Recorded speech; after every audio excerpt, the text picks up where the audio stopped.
kept you motivated? I'm always motivated to fight because this is the fight world. I love boxing, you know, and I got to get in there and step in at any moment that I can. If I got in the ring and Harrison wanted to fight like Cota, then I would be fighting Cota then, you know what I'm saying? So at the end of the day, I'm here to fight anybody at the weight division, anybody in the top. I like the fight that these guys have.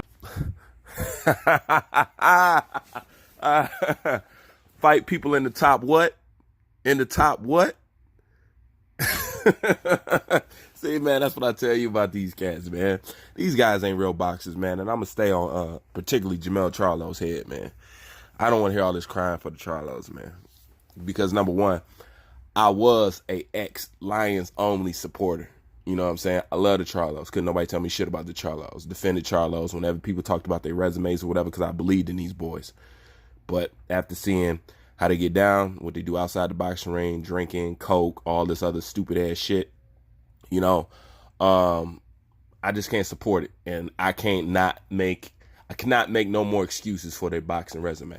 So I just had to keep it funky and tell you what it is. And this lets you know right here, these guys is not about fighting no elite fighters. Okay. You just heard what the man said, and he did a complete U-turn. He dipped quick out of that alley. You noticed that, right?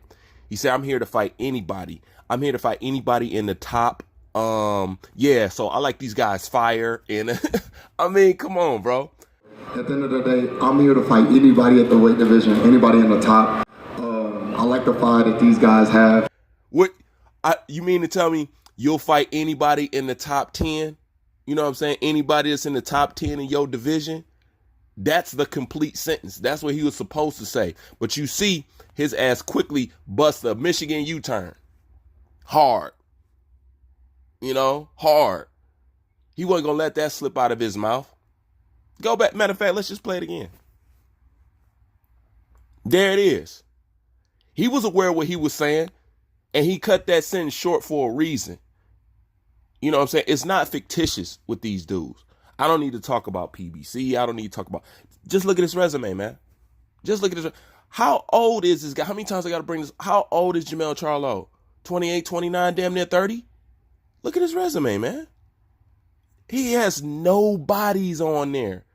Nobody worth anything that'll get you in any kind of elite fights. This is the problem. This is the problem Luis Ortiz has. This is the problem that Deontay Wilder has. This is the problem over here at PBC. You guys want to try to demand something, but you don't have the resume to fucking show it. And it just goes to show this punk motherfucker do not want to fight any elite competition.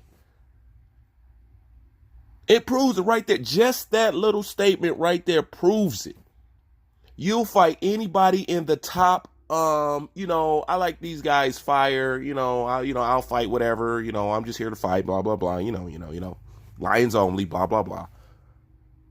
Hell no. He letting you know, I'm not here to fight nobody in the top 10 in my division. Period. My record shows you. My body of work shows you. Look how long I've been boxing. It shows you. Forget what people say and look at what they has done. Actions speak louder than words, right? If actions speak louder than words, then if you was to read off Jermell Charlo's actions, and I'm not going to throw his brother under the bus, but if you just read by his actions alone, what does his actions tell you? He's not trying to fight no elite fighters. Look who he's fighting now. He's fighting the guy that Lubin knocked out. So after Tony Harrison knocked you out, you've been reduced to fighting the leftovers to the person that you knocked out. You know? But I'm going to make several videos on this cat. You know what I'm saying? This ain't going to be the end of this shit. But like I said, when I seen this shit speaks volumes to me. I don't know what it speaks to y'all, but it speaks volumes to me. You know, you either want to fight the top 10 in your division or you don't. And the fact that he could not complete that sentence, the fact that he was aware of what he was finna to say, and he chose to back out it, you know what I'm saying, bust a U-turn, and totally say something else, lets you know that in these guys' hearts of hearts, they're not here to fight shit.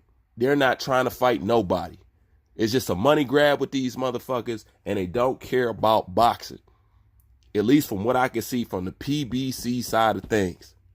But ain't no way you make a mistake like this. It ain't no way that you don't finish this sentence unless you are aware that you don't want to be held accountable for saying that you're here to fight anybody in the top 10.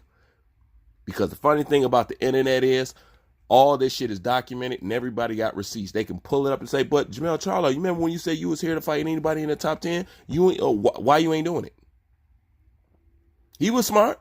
He was smart. He's like, fuck that. I ain't gonna finish that sentence, but he let too much out of his mouth already. And a person like me ain't gonna let that slide. Anyways, leave your thoughts in the comment section. Bruce Vane, I'm out. At the end of the day, I'm here to fight anybody at the weight division, anybody in the top. I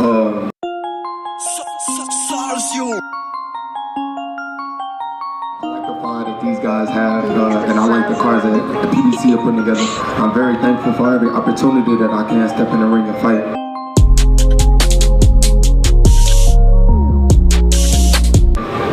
You know, I gotta feed my family.